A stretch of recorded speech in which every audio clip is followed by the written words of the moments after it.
So I want to start by asking you about the trains. A lot of people are calling this a major policy shift for the pension fund. I know that you've said that it's not about trains, it's about transportation systems, it's about helping people live better lives. Why is that now, though, the Caisse's business? Well, I think for two reasons, fundamentally. First, the world of investment has changed a great deal, and therefore we need to keep finding new ways of generating the steady returns that we're looking for and that the people of Quebec need to secure their retirement. That's the first reason. The second reason is that this is a new way for us to contribute to Quebec's economic development, because urban transit and efficient and fluid cities, cities are the drivers of the new economy. Cities are the drivers of innovation.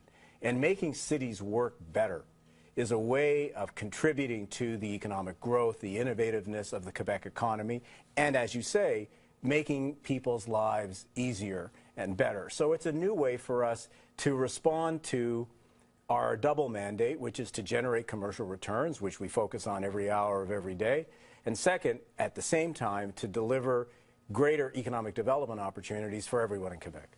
But your new infrastructure division, what do you say to critics who say, but aren't you getting away from your core mandate of just getting that good return on investment? Yeah, I completely disagree with that.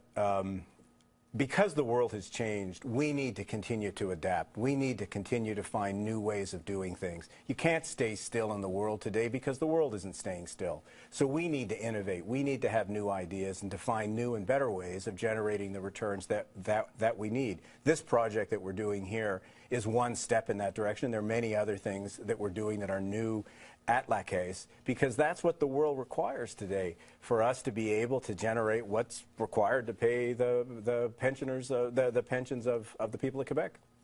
I know that you've also said of this project that it's an ambitious plan and that we need ambition. Are we lacking in ambition, do you think? Well, I think everyone needs ambition. And I think the world is a competitive, unforgiving place. And to win in the world today, you have to be ambitious. You have to set a high standard, and you have to demand of yourself to take that extra step. Those are important attributes today. And when I look at Montreal, to come back to the urban transit project, or if I look more broadly at the Montreal economy, the Quebec economy, I see lots of examples where Quebec is taking that extra step. Quebec is stepping up and being more ambitious. Quebec is looking out into the world, because the Quebec economy is a relatively small economy in the world today.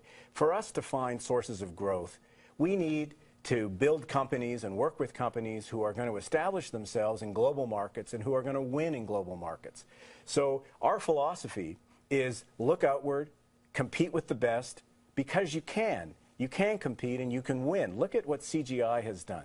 Look at what Couche-Tard has done. Look at the remarkable story of Cirque du Soleil. Look at WSP, SNC-Lavalin, now that it's coming out of what has been a difficult period. These are great companies. And these are companies that are operating in global markets, and they're winning in global markets. So I say, if they can win, well, we can build new companies, innovative, creative companies that can do the same thing and create a new generation of Quebec champions, of Canadian champions, who are going to go out there and create the economy of tomorrow, and therefore create jobs for young people and engage that virtuous circle of economic development that we all need. How much, though, do you try to control, and how much do you have to let go? You know, the returns for the Caisse this year are not as great as they were in the years past, because there have been a lot of volatility in the markets. A lot of things happened this year that shook people up. People didn't expect the election of Donald Trump. They didn't expect Brexit. You know, there are terrorist attacks. There is a lot of uncertainty out there. So how do people get that balance? Well, I think you've used the key word. There is a lot of uncertainty in the world today. The election of Donald Trump, Brexit, the upcoming elections in Italy and France and Germany, the economic transformation process that's underway in China. There are lots of examples across the world, certainly in the Middle East, the same thing. So as an investor, what do we do in the face of that kind of uncertainty? because it's not something that you can will away, that it just is.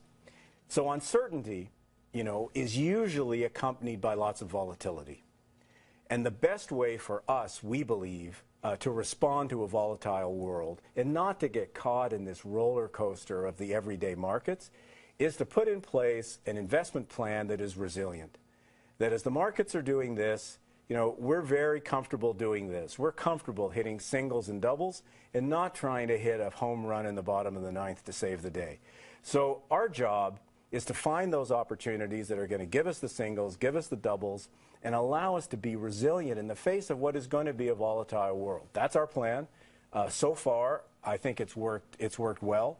And certainly when we look ahead to 2017, we see more of the same coming. But we believe we're well prepared, and that's our job, to be well prepared. Well, I have to ask you this because you are the man in charge of our money, after all.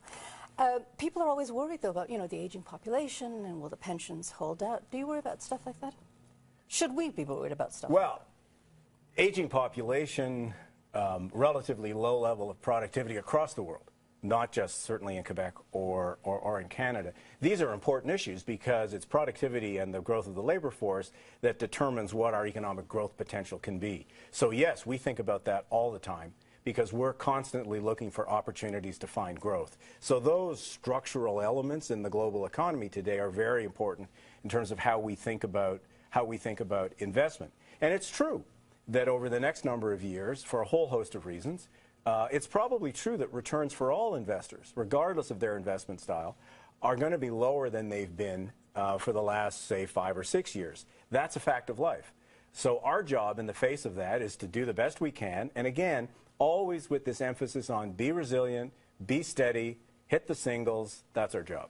And very quickly, because we're almost out of time, I'd like to know, what is the one thing you're going to keep your eye on in 2017? Oh, I think a critical thing for us as an investor and for Canada is what does the Trump administration actually do? They've said a lot, but saying and doing are not always the same thing. So one of the things I'll be keeping my eye on is what do they actually do and what impact does that have in terms of the geopolitics in the world today, and obviously, very importantly, what impact does that have on the global economy and on Canada's economic opportunities. Well, thank you so much for coming in today. Pleasure. Merry Christmas.